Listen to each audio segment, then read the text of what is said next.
Bon les boys, comme d'habitude aujourd'hui, on se retrouve pour une nouvelle vidéo et aujourd'hui on va parler d'un sujet un peu différent d'habitude. Ce sera pas vraiment un tip, ça va plus être une analyse des propres changements que j'ai fait dans ma programme parce que je sais qu'on me l'a beaucoup demandé. Donc voilà, je deliver, quand on me demande je donne. Et du coup on va parler aujourd'hui de comment est-ce que j'ai pris 40 kilos sur mon squat en 6 semaines. Globalement au championnat du monde à Istanbul, il y a 6 semaines maintenant je crois, 7 semaines, oui. J'ai squatté 327,5 kilos. Évidemment c'était pas un max, mais voilà, j'ai squatté 327,5 kilos. Et la semaine dernière j'ai squatté 360 kilos à la salle 360 kilos qui est l'équivalent du record du monde open, alors que le record du monde junior est à 330,5 actuellement je crois. Voilà. Et donc du coup, évidemment, ces changements et cette progression, etc.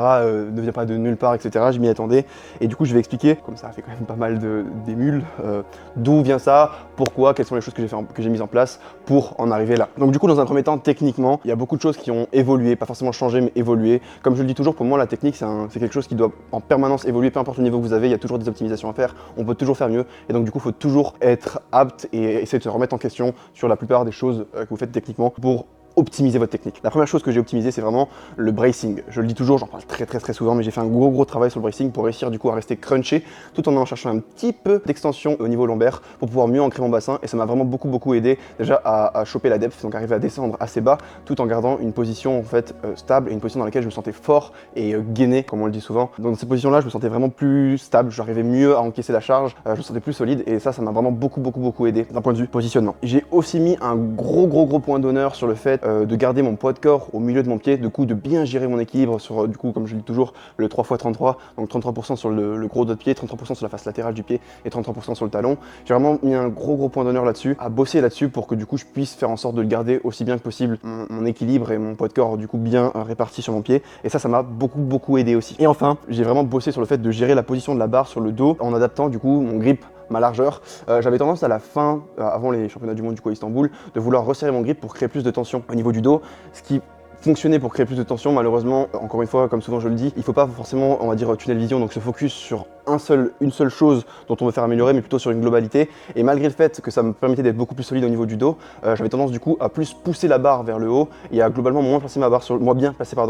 barre sur le dos. Et donc du coup, je me suis focus sur le fait de vraiment gérer la position de ma barre du coup en ne resserrant pas trop mon grip, du coup en l'élargissant momentanément pour pouvoir du coup, dans un premier temps, mieux gérer la position de ma barre, mais aussi pour pouvoir mieux gérer la fréquence. Parce que du coup, j'ai pas mal de squats par semaine, beaucoup de fréquences, et pour un gros gabarit comme moi, en général, ça crée beaucoup de douleurs, comme beaucoup le savent, au niveau des épaules, des coudes, des genres de névralgie, etc. Et du coup, pour pouvoir gérer cette douleur-là, j'ai dû élargir un peu mon grip, trouver une position dans laquelle, malgré le fait que je me sentais un peu moins en sous tension, je pouvais gérer plus le volume, donc du coup plus pratiquer mon mouvement et me sentir beaucoup plus efficient à la longue. Donc souvent aussi, c'est ça ce qui est important, c'est que indépendamment d'avoir une technique qui est 100% optimisée, il faut aussi avoir une technique qui est répétable, qu'on peut pratiquer assez souvent du coup pour l'optimiser. Et parfois, ça revient à faire un peu des sacrifices d'un point de vue position pour du coup pouvoir pratiquer un peu plus, tout en étant un petit peu moins optimisé, mais à moyen terme, du coup, vous deviendrez plus fort parce que vous êtes tout simplement capable d'accumuler plus de volume et plus de pratique dans cette position-là. Après, l'aspect technique, on va parler de qu'est-ce que j'ai fait en termes de programmation, quels changements j'ai mis en place, qu'est-ce qui a changé dans mon entraînement du coup pour que mon squat réponde bien comme ça. Dans un premier temps, j'avais 4 squats par semaine. Alors ça fait un moment que j'ai 4 squats par semaine, c'est vrai. La différence, c'est que j'avais toujours une variation en général de type SSB, etc. pour gérer mes coudes. Mais grâce à ce que j'ai mis en place avant, justement avec la position de la barre, ça m'a permis de passer à 4 comp squats par semaine, chose qui m'a beaucoup aidé parce que globalement, mon squat, j'ai l'impression que plus j'en fais et mieux je me sens en termes de fréquence, pas forcément en termes de volume, mais en termes de fréquence. Et du coup, le fait d'avoir ajouté un 4e squat assez haut en intensité, ça m'a beaucoup aidé. Et donc ça, je pense que ça a clairement contribué au fait que je me sente beaucoup mieux au niveau du squat. Ensuite, ce que j'ai mis en place aussi, aussi étonnant que ça puisse paraître, c'est d'optimiser mes warm-up en faisant des plus gros jumps. Alors attention, c'est vraiment une astuce à double tranchant, c'est-à-dire que dans mon cas, moi, ça a très bien fonctionné, mais ça peut être totalement l'inverse. Il faut uniquement faire ce genre de choses, donc faire des très gros jumps, si techniquement vous êtes en place, et si du coup vous avez très peu de variabilité technique. Si vous savez que en fait vous n'êtes pas du genre à miss groove ou avoir des problèmes techniques, ou dès que vous mettez un peu plus lourd, hop, votre technique change, etc. Je vous conseille vraiment, dans le cas où du coup vous avez ce genre de changement technique et vous ne vous sentez pas forcément très à l'aise, de ne pas faire ça. A l'inverse, si vous sentez que du coup vous êtes très en place techniquement, qu'il n'y a jamais de problème technique, que malgré les charges, peu importe les charges que vous mettez, etc., votre technique reste toujours la même. Dans ce cas, ça peut être une bonne chose de faire des jumps plus gros, mais évidemment, ça part du principe que du coup vous vous connaissez assez bien pour pouvoir vraiment bien calculer et anticiper les charges que vous allez mettre sur vos top sets pour ne pas vous retrouver trop haut par rapport à ce que vous devez faire. Donc ce genre de tips peut marcher, mais ça demande une connaissance de soi très importante, et donc c'est pour ça que je mets en garde par rapport à ce que je dis là, parce qu'il faut vraiment savoir le gérer. Ensuite, chose encore bizarre bizarres que j'ai faites, mais qui marchent pour moi. Et évidemment, comme je le dis toujours, il faut prendre en compte que ce que je dis là, c'est des choses qui ont marché pour moi. Ça ne veut absolument pas dire que ça marchera pour vous, et ça veut même certainement pas dire que ça marchera pour vous, parce que je suis un athlète quand même qui est assez avancé. J'ai essayé beaucoup de choses sur moi-même, et du coup, je suis à un stade où je sais ce qui peut fonctionner sur moi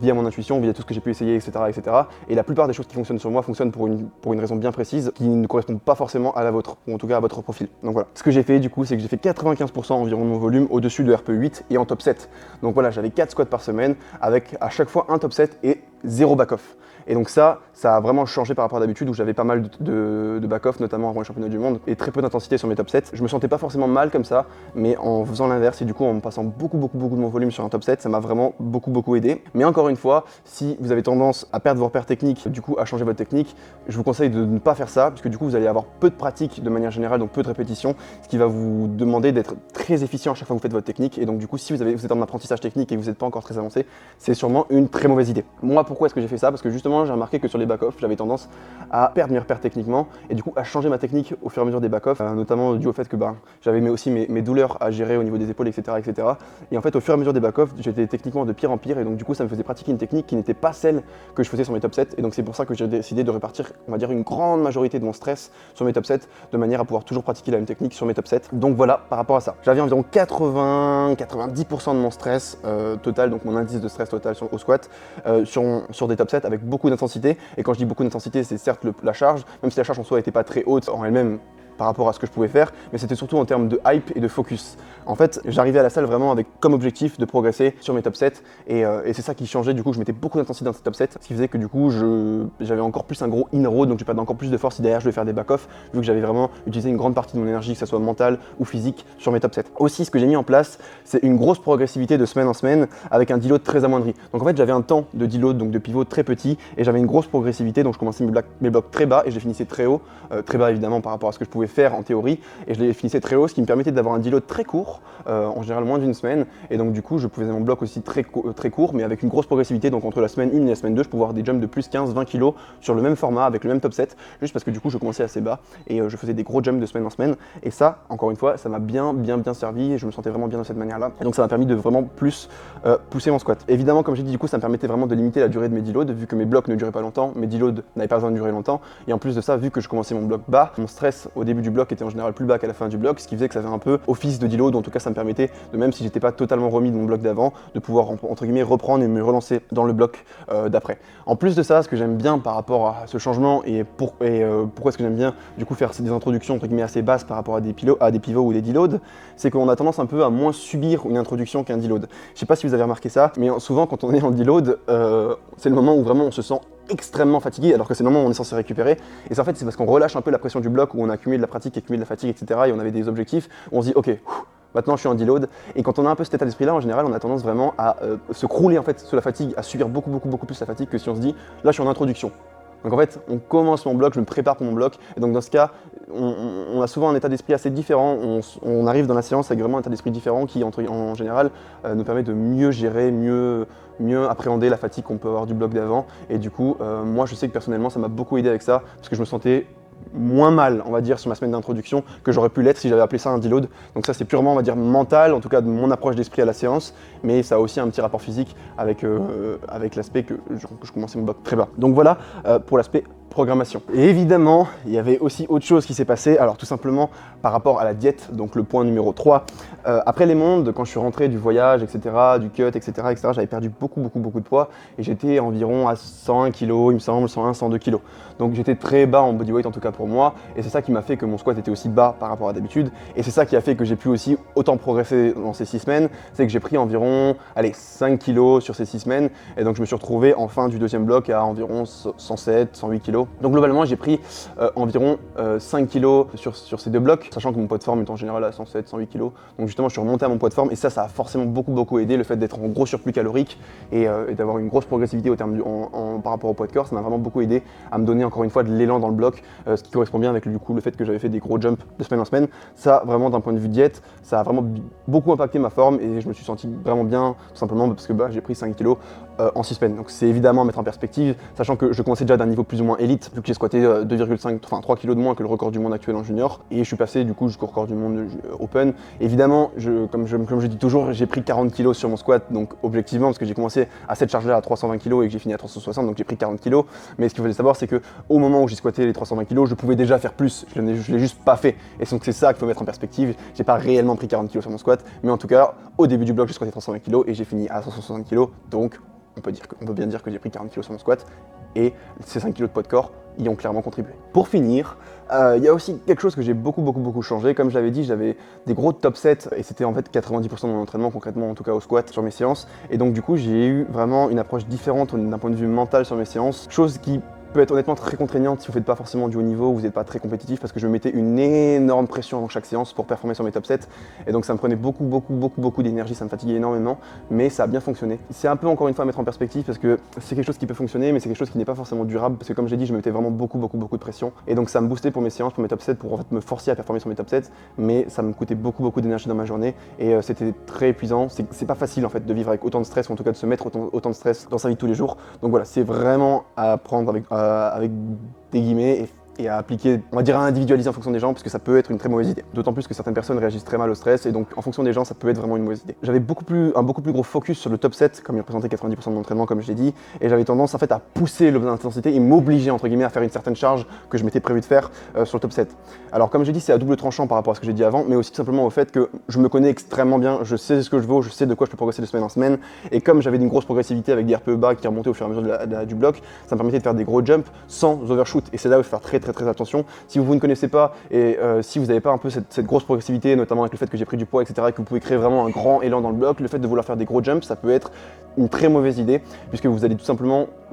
arriver à un stade où vous allez overshoot, vous n'allez pas faire ce que le RPE vous devez faire, vous allez juste vous trouver beaucoup trop lourd par rapport à ce que vous deviez faire, et donc du coup vous n'aurez plus de progressivité pour la semaine d'après. Et c'est là où moi ça fonctionnait très bien, c'est que je me connais très bien, et quand je me disais que je voulais faire un jump de 15 kg, c'était raisonné. C'est quelque chose qui se faisait vraiment avec de l'objectivité, et ça demande d'être extrêmement réaliste par rapport à ce que vous pouvez faire et ce que vous voulez faire. Et c'est là où vraiment il faut se connaître et il faut avoir, on va dire, un background avec soi-même, avoir pratiqué depuis un moment, puisque moi je pratique depuis 2014, donc ça va faire quasiment 8 ans que je fais de la musculation et on va dire des dérivés de sport de force. Et donc voilà, je sais de quoi je suis capable, je sais quelle progressivité je pouvais amener de semaine en semaine, et ça m'a beaucoup aidé pour du coup faire des gros jumps, me mettre une grosse pression mentale pour du coup faire cet objectif que je m'étais donné, tout en choisissant un objectif qui était réaliste et que je pouvais faire. Et les boys, du coup, pour la partie vraiment approche mentale de la séance, etc., je vais vous lâcher un petit banger.